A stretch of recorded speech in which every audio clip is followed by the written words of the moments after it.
Salam, Bapak, Ibu, saudara-saudara, dan anak-anakku yang terkasih di dalam Tuhan Yesus Kristus.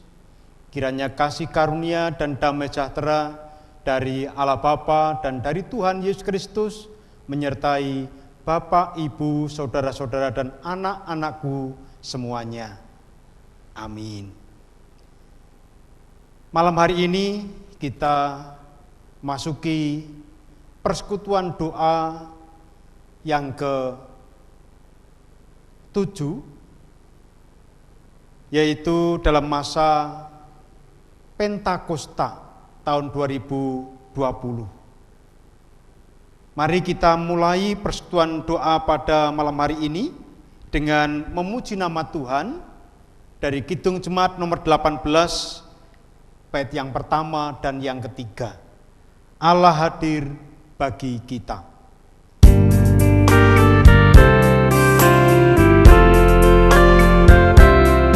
Allah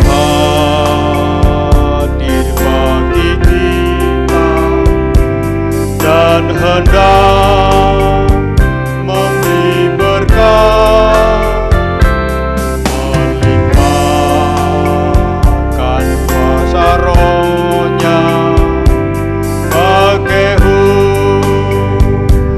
yang lebat, dengan Roh Kudus ya Tuhan, umat-Mu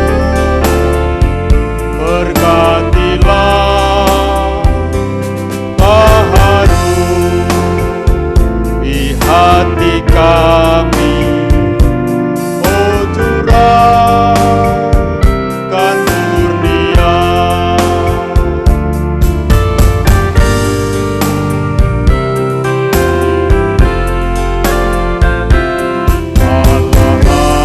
Allah hadir, oh percaya dan berdoa padanya, agar kita dikobarkan olehnya lah kasih-Nya, dengan Roh Kudus ya Tuhan, umat-Mu berkatilah, baharu di hati kami, oh curahkan murnia.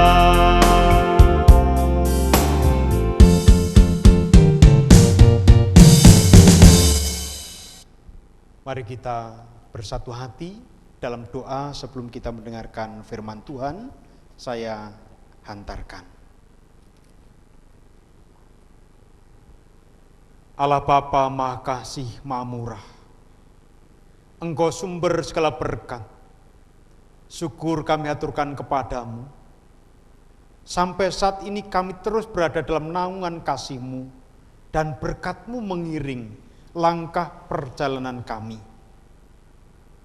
Dan hari ini kami boleh masuki persekutuan doa yang ke-7 di masa Pentakosta tahun 2020. Dan tiba saatnya Bapa, kami hendak mendengarkan pewartaan kebenaran firman-Mu. Untuk itu ya Bapa, berfirmanlah, kami siap mendengarkan dan melakukan, dan Roh Kudus-Mu menuntun, membimbing kehidupan kami. Dalam nama Tuhan Yesus, kami berdoa dan mengucap syukur. Amin. Bapak, Ibu, saudara-saudara, dan anak-anakku yang terkasih di dalam Tuhan Yesus Kristus, adapun firman Tuhan, pada saat ini kita akan terima dari Kitab Mazmur 33 ayat 12 sampai dengan 22. Demikian sabda Tuhan. Berbahagialah bangsa yang Allahnya ialah Tuhan, suku bangsa yang dipilihnya menjadi miliknya sendiri. Tuhan memandang dari surga, Ia melihat semua anak manusia. Dari tempat kediamannya, Ia menilik semua penduduk bumi. Dia yang membentuk hati mereka sekalian, yang memperhatikan segala pekerjaan mereka. Seorang raja tidak akan selamat oleh besarnya kuasa. Seorang pahlawan tidak akan tertolong oleh besarnya kekuatan. Kuda adalah harapan sia-sia untuk mencapai kemenangan. Yang sekalipun besar, ketangkasannya tidak dapat memberi keluputan. Sesungguhnya mata Tuhan tertuju kepada mereka yang takut akan Dia, kepada mereka yang berharap akan kasih setianya, untuk melepaskan jiwa mereka daripada maut dan memelihara hidup mereka pada masa kelaparan. Jiwa kita menanti-nantikan Tuhan. Dialah penolong kita dan perisai kita. Ya, karena Dia hati kita bersukacita, sebab kepada namanya yang kudus kita percaya. Kasih setiamu ya Tuhan, kiranya menyertai kami seperti kami berharap kepadamu. Demikian sabda Tuhan. Yang berbahagia setiap kita yang mendengarkan firman Tuhan dan yang memelihara dalam hidup sehari-hari. Amin. Bapak, Ibu, saudara-saudara dan anak-anakku yang terkasih di dalam Tuhan Yesus Kristus, adapun tema renungan pada persekutuan doa yang ketujuh ini adalah bebas dari rasa takut dengan mengandalkan Tuhan. Bapak, Ibu, saudara-saudara dan anak-anakku yang terkasih dalam Tuhan Yesus Kristus, saya yakin setiap orang, tua, muda, besar, kecil, bahkan anak-anak, mungkin juga kakek-kakek, nenek-nenek, pernah merasakan takut. Demikian pula saya yakin yang berpengetahuan, yang punya kuasa, punya kekayaan sekalipun, punya rasa takut. Rasa takut seringkali menghampiri hidup manusia. Coba kita renungkan. Ketika kita kehilangan sosok seorang yang sangat kita kasihi, yang sangat kita kagumi, dan kita banggakan, dan bahkan kita berharap kepadanya,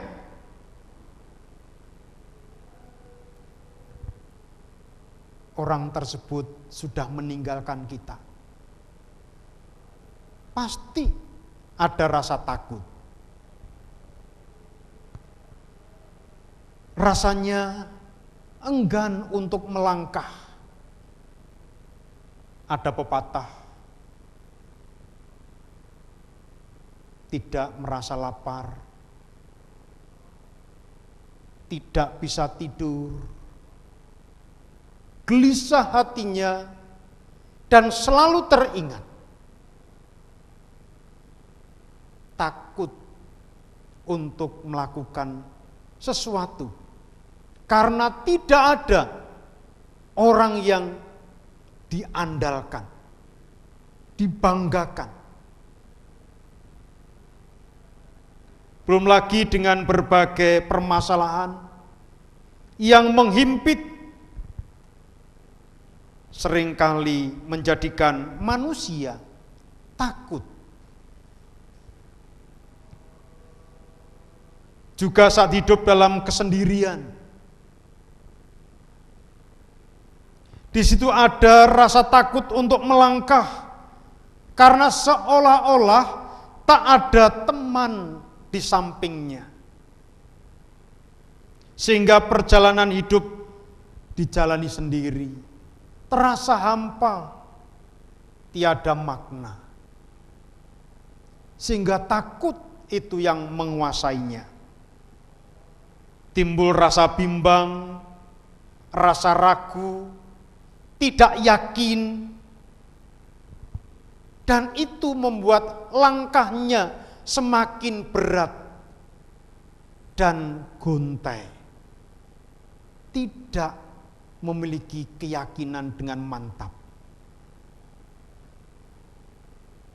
Maka Bapak, Ibu, saudara-saudara dan anak-anakku yang terkasih dalam Tuhan Yesus Kristus, Sang Pemazmur mengingatkan kita semua bahwa kita ini adalah milik Allah, umat kepunyaan Allah.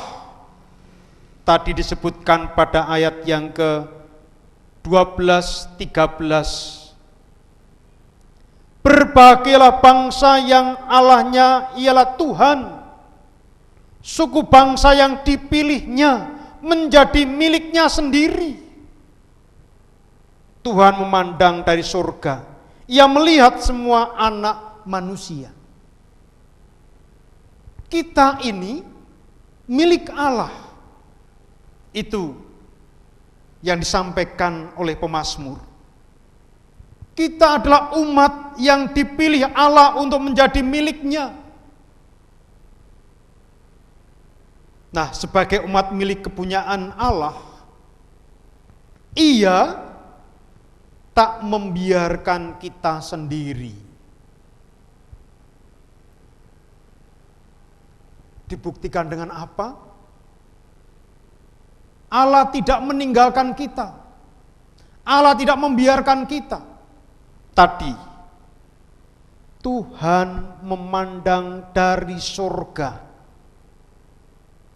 Ia melihat semua anak manusia. Ayat 14, dari tempat kediamannya, Ia menilik semua penduduk bumi. Ini artinya, Tuhan tidak membiarkan umat kepunyaannya selalu diperhatikan, selalu peduli kepada umatnya.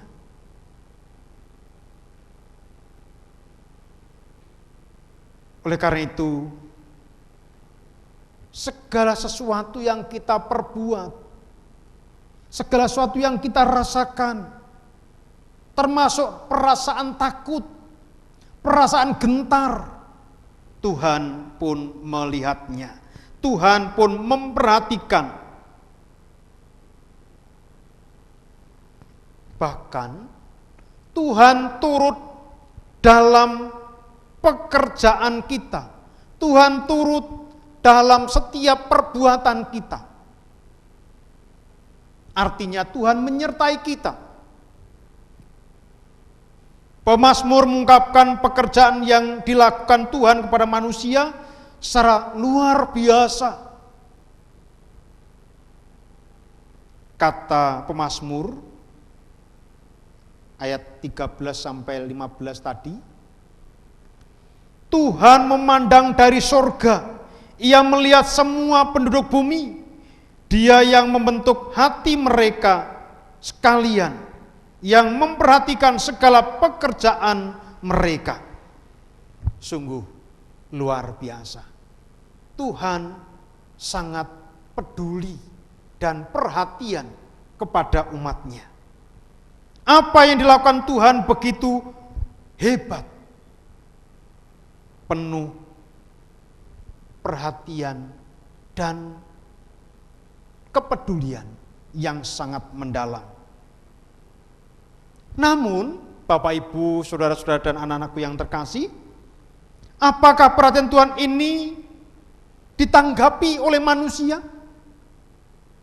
Apakah kepedulian Tuhan ini direspon oleh manusia?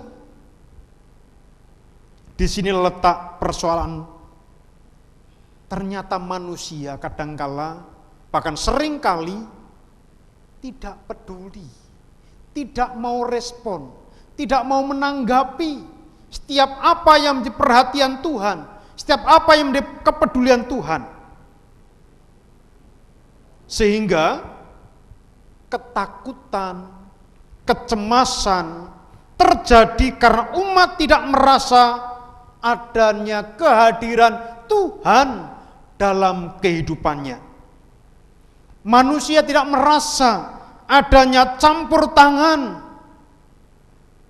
dalam setiap pekerjaan, perjalanan kehidupan yang dialami oleh manusia.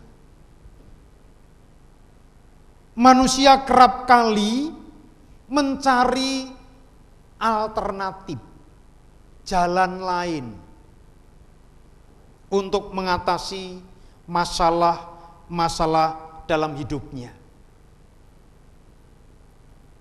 Rasa takut, kemudian bukannya mendekat pada Tuhan, tapi malah justru lari pada minuman keras tentunya. Lari pada obat-obat terlarang, lari pada narkotika.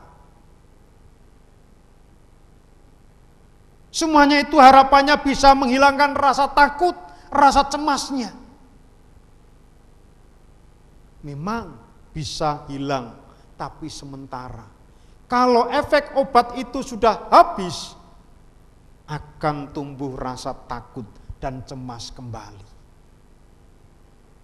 Maka pemazmur juga menceritakan bagaimana manusia melupakan Allah dengan mencari-cari peneguhan alternatif baginya. Pemazmur memberikan contoh. Yang pertama, seorang raja. Meskipun dia punya kedudukan, meskipun dia punya jabatan, kuasa, tetapi kekuasaannya tidak akan bisa menghilangkan rasa takut dan cemasnya. Disebutkan ayat yang ke-16, seorang raja tidak akan selamat oleh besarnya kuasa. Tidak akan bisa menghilangkan rasa takut. Yang kedua digambarkan oleh pemazmur adalah seorang pahlawan yang gagah perkasa. Itu pun tidak akan bisa menghilangkan rasa takutnya.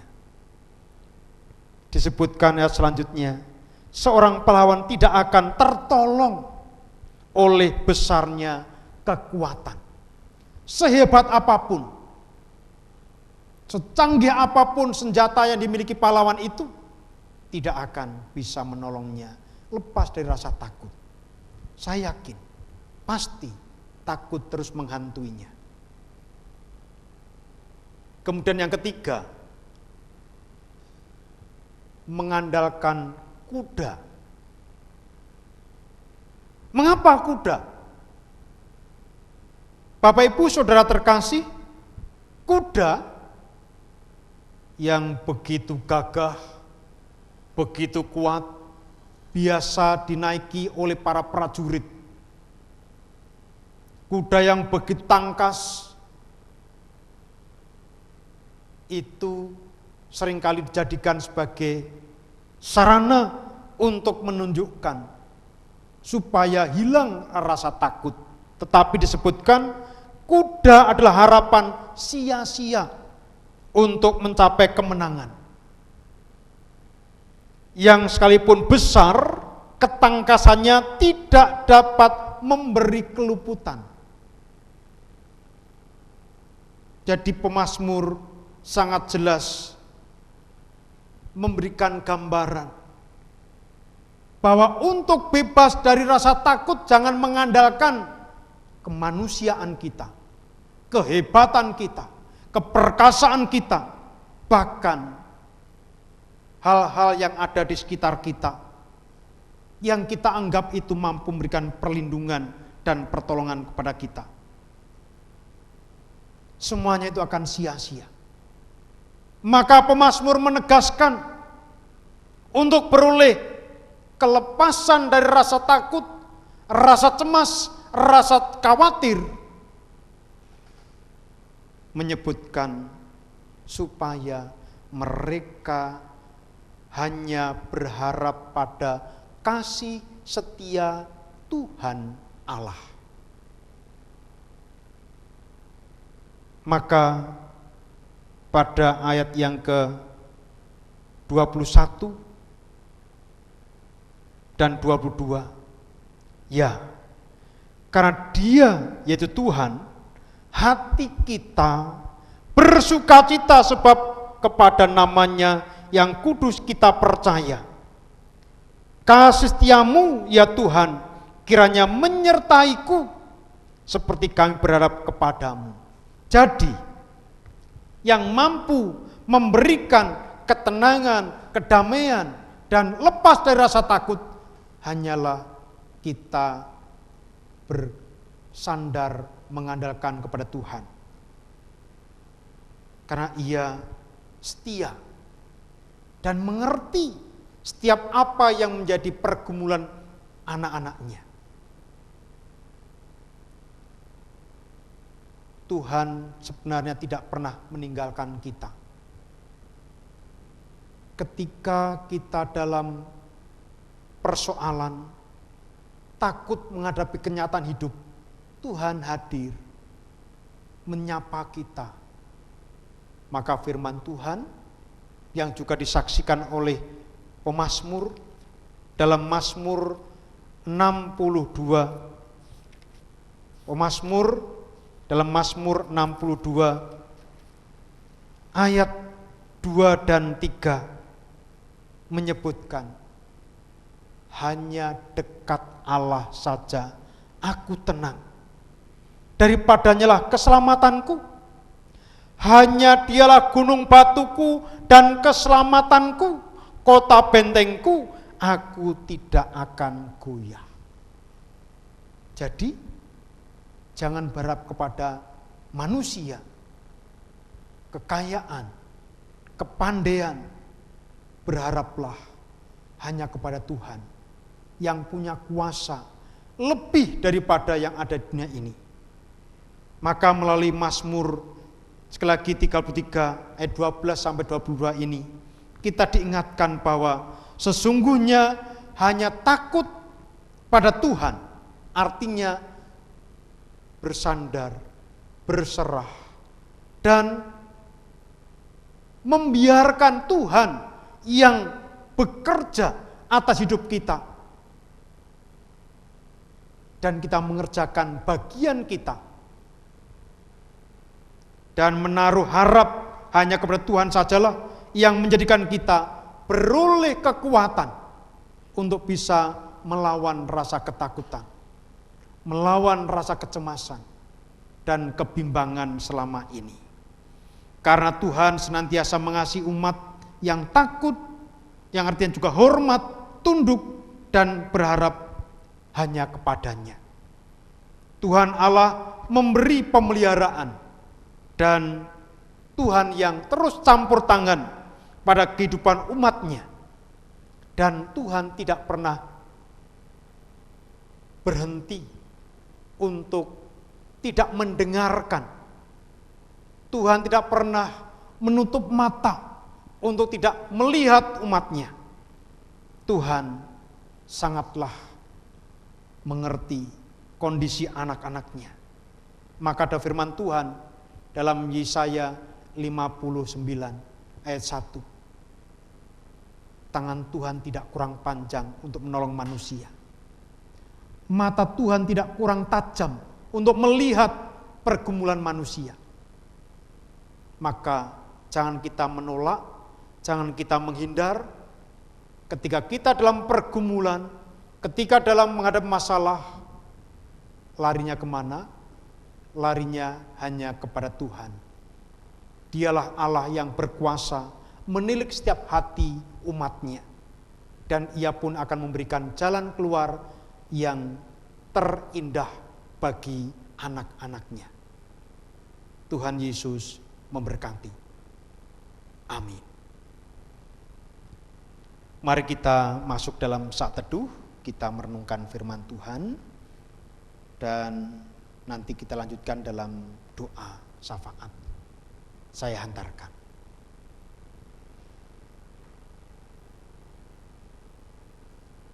Saat teduh cukup, mari kita berdoa.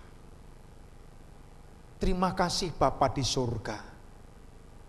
Sabdamu saat ini boleh mengetuk hati kami dan menyadarkan kami bahwa memang hidup ini penuh dengan pergumulan. Bahwa hidup ini memang penuh dengan persoalan, baik yang kecil maupun yang besar, yang rumit maupun yang sederhana. Tetapi kenyataannya, persoalan itu membuat manusia menjadi takut, gentar, dan cemas. Bahkan kehilangan harapan dan semangat hidup.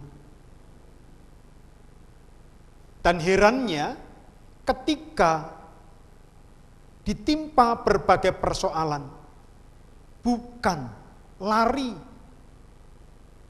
berlindung kepada Tuhan, tetapi mencari jalan lain menurut keinginannya sendiri. Kekuatan, kekayaan, kepandaian. Tapi semua itu sia-sia. Maka Bapa, melalui pemazmur malam hari ini, kami diingatkan bahwa sesungguhnya Engkau menilik setiap hati manusia. Engkau memandang umat manusia yang ada di muka bumi ini, yang artinya Engkau memperhatikan umat manusia, termasuk kami, umat kepunyaan-Mu, supaya kami beroleh kekuatan ketika menghadapi ketakutan dan persoalan. Karena Engkau tidak pernah meninggalkan kami. Engkau campur tangan dan pasti menolong tepat pada waktunya. Terima kasih Bapa. Bila kami senantiasa ingat akan pengajaran pemazmur ini, untuk senantiasa mengandalkan Tuhan yang setia, penuh cinta kasih, ketika kami menghadapi pergumulan persoalan hidup ini. Termasuk situasi saat ini, situasi wabah COVID Corona. Sungguh Tuhan membuat situasi manusia mengalami kecemasan dan ketidaknyamanan.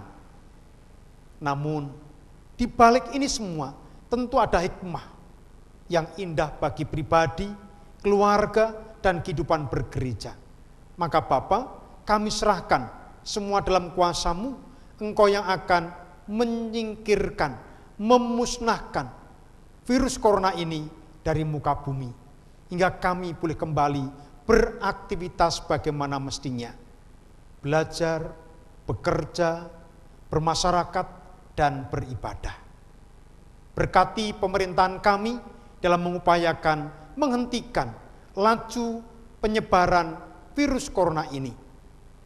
Dan masyarakat boleh juga mendukung setiap upaya yang dilakukan oleh pemerintah, sehingga kami benar-benar segera merasakan kondisi yang lebih baik. Tak lupa kami berdoa terus untuk para medis sebagai garda terdepan. Berikan mereka semangat dalam menolong sesamanya sebagai tanda baktinya kepadamu, sehingga yang dikerjakan tidak akan sia-sia. Karena Tuhan sungguhnya pun campur tangan menyertai mereka. Tuhan, demikian doa syukur dan permohonan kami. Terjadilah menurut kehendak-Mu. Dan bila sebentar kami tidak istirahat, kami juga mohon perlindungan-Mu.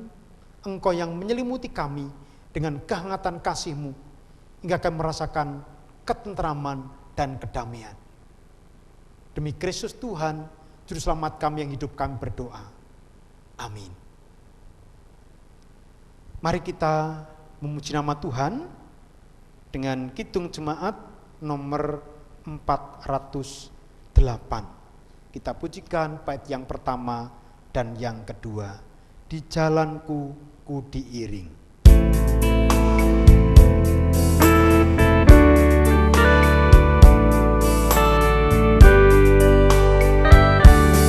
Di jalanku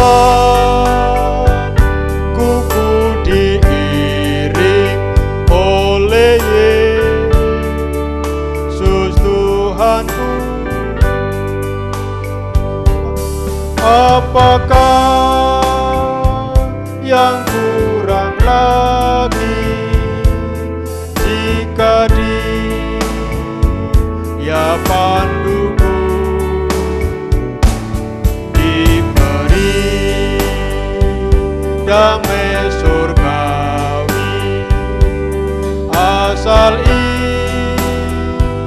imanku teguh, suka duka dipakainya untuk kebaikanku, suka duka dipakainya untuk kebaikanku.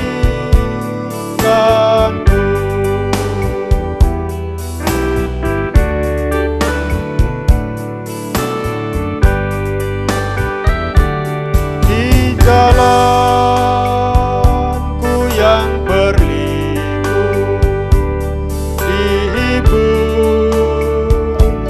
hatiku. Bila kita pencobaan, dikuatkan imanku. Jika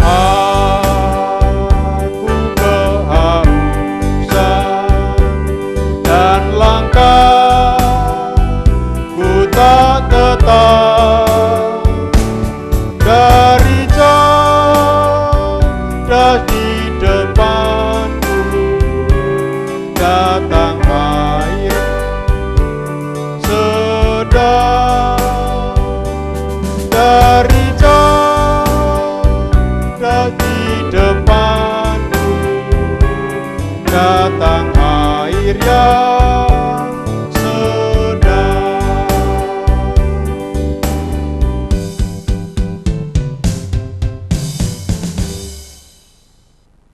Kasih karunia dan damai sejahtera dari Tuhan Yesus Kristus, kasih Allah Bapa dan dari Roh Kudus menyertai Bapak, Ibu, Saudara, dan anak-anakku sekalian. Amin. Selamat malam, selamat istirahat.